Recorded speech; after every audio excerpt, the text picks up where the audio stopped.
Okay, guys, let's see. Let's see this keyboard here. We also have Hippo keycaps, which we'll probably use today. Oh yeah, the new packaging for this is beautiful. It is really, really nice, actually. When Kinetic Labs sent me this, I was actually like, oh wow, this is actually really nice. So again, this is a sponsored segment because Kinetic Labs is my sponsor. So we'll be taking a look at it. I'm gonna be as honest as possible. I am gonna keep in mind that it's gonna be in stock, $260. It will include case, PCB, plate, foam, gaskets. Will be offered both in hot swap and solderable versions of it, and will come in E-white, purple, black, blue, and forest green. So there's also been a lot more of improvements since last time I actually took a look at this. But there's several improvements. Let's actually read off. What did they improve? Better fitting gaskets, introduction of a hot swap PCB, cool. Better quality daughter board, magnetic screws, always a nice little quality of life. Slightly different engraving on the brass weight, and then production run will have a Kinetic Labs logo. Cool, let's take a look. Your unit has a custom engraving on the back? I haven't even opened it yet. I took a peek at the color, I lied. Okay, so daughter board over here. Let's move this off to the side. Let's move some stuff out of the way here too, so we just have some room to play around with our keyboard stuff. Check the badge, I will in a second. Let's take a look at what we got here. PCB, feet, gaskets. I like the hot swap actually, it's kind of nice. We have a polycarbonate plate. Oh, it's kind of cool. They have some Kinetic XTG on this, some custom packaging. Let's go. Oh, and it comes with a cable. Not gonna lie, these are kind of handy to have sometimes. Oh, that's cute. They got my logo in there. It's a small little brass weight. I don't know why it's freaking out. That's cute. All right, thank you guys. That's adorable. It's a neat little keyboard. I liked the first time we tried it. Hopefully we like it again. Ooh, we got some perky RGB on this. I don't remember that in the last one. Was it there? We also have some smaller flex cuts. Again, not a huge fan of flex cuts myself. We'll see how this sounds at the end of the day. This is the solderable version. I thought it was hot swap. This is solderable. Again, I'm gonna advocate for no flex cuts because I kind of dislike them these days. But it seems like a lot of keyboards have them. It's not an awful thing. But I do quite think that keyboards just kind of are better without flex cuts. I don't know. Again, very much personal preference. Just letting you know. They're gonna be here, yeah. They're not gonna go anywhere. But if I have the option to, I'm getting no flex cuts. This plate we're using today is polycarbonate. All right, putting some Hippo switches on this. Are silent switches worth it? I don't see why not. I don't see why they wouldn't be worth it. I think they're good switches depending on what you're going for. That's all, you know? Okay. Oh yeah, I forgot to give you guys spins. There you guys go, I'll give you some spins. I don't like Harry Potter, guys. I'm sorry. Harry Potter is not really my cup of tea. This isn't... It's not for me, dude. It's meh. I'm not into it. I know you guys. I know there's I prefer like Star Wars. I like other types of fantasy stuff. The Harry Potter stuff it didn't vibe with me, which I think is fair. Like I know a lot of people like it, a lot of people don't. Just like Star Wars, I feel like a lot of people don't like Star Wars. I don't know, it was just never my cup of tea. I think I need the longer bits for this. Did it come with a... Yeah, it did. I'm gonna use that instead today. I do like Lord of the Rings. Johnny says check DMs. Bug on desk? Where? Oh, one more screw here. Star Wars though, I don't know. Nowadays, Star Wars feels like a little bit oversaturated. I don't mind it. Like it's not a bad thing by any means. It's just, I don't know. Could be your thing. It could not be your thing. They're definitely doing, I think, in a little regard, too much Star Wars stuff. All right, we got some gaskets we're gonna put inside this. Overall though, this keyboard here, like the quality of it's not that bad. It's always nice to have more in-stock options with this kind of stuff too. To circle back to the keyboard for a few minutes. I just came back. What happened? They're saying it looks like a peepee, dude. All right, so now I gotta cover him up. I can't unsee him. Oh my gosh. All right. What's my go-to keyboards when playing video games? It's usually a 65 or a 60. Lately, the Snake and the Suse, or occasionally the Kohaku. I don't know why. I love gaming on the Suse for some weird reason. Maybe it's just the switches. The Suse is fun to game on. Where's... Ow.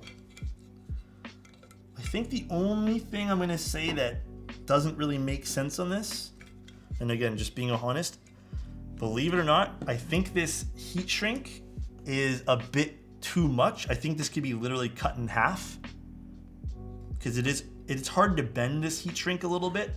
So when the keyboard's coming down like this, it needs to bend again. Like, I don't know if you guys can actually like see that.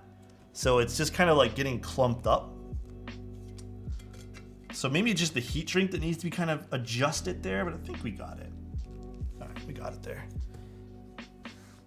Probably cut the heat shrink. That stress in the JC connector can't be good. I don't think so either. I'm with you there, Zeffy. I'll mention that to Kinetic Labs. Again, just so everyone's aware, this is a sponsored build, but I'm still gonna be where it needs to be. Like, if there's nothing wrong with it, like critical. We'll see how this sounds. So far, some stuff I liked about the board. It has a pretty unique aesthetic with the smaller badge on the back here. It will be in stock, which is quite nice too. It's not an aggressive price point. It's only about $260, which I don't think is like, honestly, it's not a bad price for something in stock.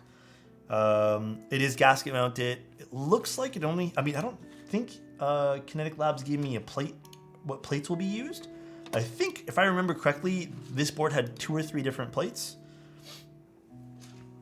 But we'll see. And then also we have the option of solderable and hot swap. Case foam also put in. I didn't put in the bottom foam pancake. I only put in the mid plate foam. I want to see what this sounds like with nothing else in it. Gift to celebrate the purple board. Hell yes. Actually, it's a pretty decent match for this keycap set, in all honesty. I wish I kind of knew ahead of time that the hippos were a little bit on the quieter side. But this is, it might be Hippio's keyboard set. Actually, I messaged him the other day. I was doing, I try to do some mental health checks on people that I don't really talk to all that often. And I hadn't talked to him in a little bit. All right, let's see what this sounds like, guys. Again, this is probably gonna be pretty quiet. I'm gonna point the mic down. We're using a polycarbonate plate. We are using mid-plate foam. These switches, I probably should have, hey, you know what? We're just gonna use the switches anyways, but they are quieter switches, it seems like very quiet.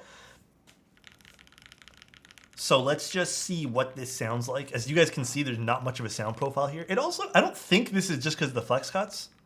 It's usually never this quiet. In a way though, this is kind of like interesting.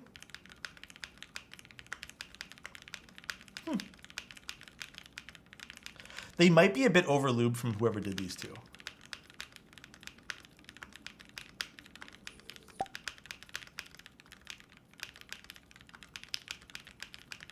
It's very quiet.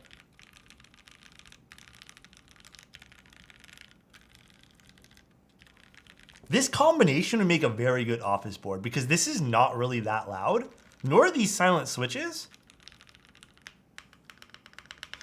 Let's try a GMK spacebar before we jump to the spacebar not being all that great. Maybe the case foam might make it louder. I don't think it will. Yeah, it's gonna be about 260. Again, I would like to see this before I give it like its full round of judgment. But yeah, it sounds way better with a GMK spacebar, guys.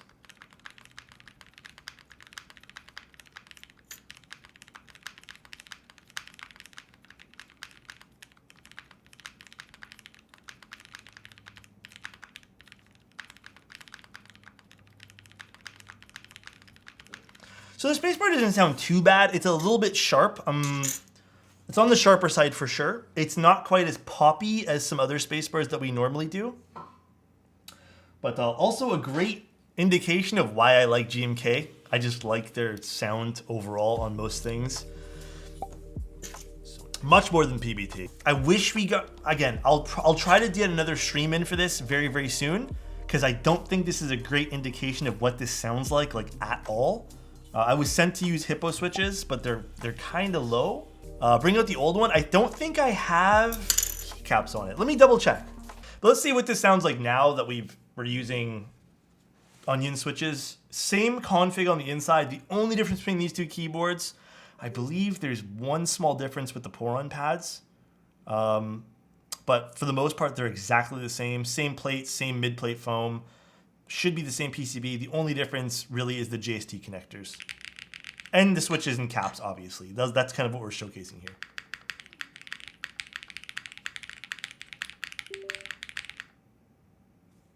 What did I plug in? Why is it saying nothing's even plugged in right now? That's a lot better. There still is a little bit of a metallic ringing noise. I don't know if that's a bad thing though, but that's a lot better.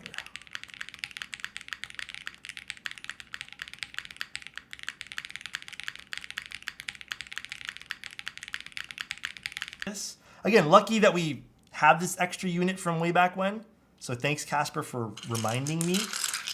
And I think Hippo switches, from what you guys were saying, and it's been a while since I've used them, are a little bit quieter. So they're not silenced, no, they're actually just linear switches. It's cool to see the contrasting differences that a switch can literally make.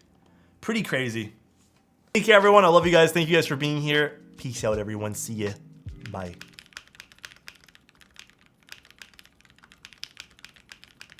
It's very quiet.